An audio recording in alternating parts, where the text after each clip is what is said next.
વિસ્તારમાં દિયર સાથે આડો સંબંધ ધરાવતી પરિણીતાએ દિયરની મદદ લઈ પતિને મોતને ઘાટ ઉતારતા પોલીસે બંનેને રંગે હાથે ઝડપી પાડ્યા છે।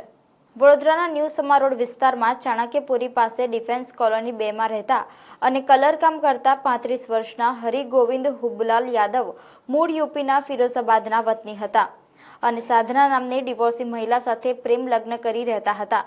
સાધના 1 વર્ષથી દિયર ધર્મેન્દ્રના પ્રેમમાં પડી હતી। બંને દિયર ભોજાઈ કલાકો સુધી વાતો કરતા હતા અને મજાક મસ્તી કરતા હોવાથી પતિને શંકા ગઈ હતી, જેથી તેણે પત્નીને ઠપકો આપી મારઝૂડ પણ કરતો હતો। હરિગોવિંદની કનડગત વધી જતા સાધના અને ધર્મેન્દ્રએ કાંટારૂપ બનેલા હરિગોવિંદને ઠેકાણે પાડી દેવાનું નક્કી કર્યું હતું। રાત્રિના 11:15 વાગ્યાના અરસામાં સમા પોલીસ પેટ્રોલિંગમાં હતી તે દરમિયાન ડિફેન્સ કોલોનીના ઉપરોક્ત મકાનમાં મારામારી થતી હોવાની માહિતી કોઈકે આપતા પોલીસ મકાનમાં પહોંચી હતી અને દરવાજો ખોલાવ્યો હતો। આ વખતે સાધના અને ધર્મેન્દ્ર સ્થળ પર જ મળી આવ્યા હતા, જ્યારે હરિગોવિંદની લાશ પડેલી હતી।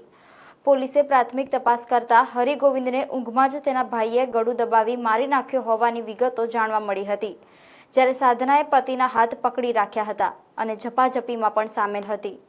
પ્રેમીઓ ભાઈના ગુપ્તાંગ ઉપર લાતો મારી હતી। પોલીસે બંને હત્યારાઓની વધુ પૂછપરછ હાથ ધરી છે।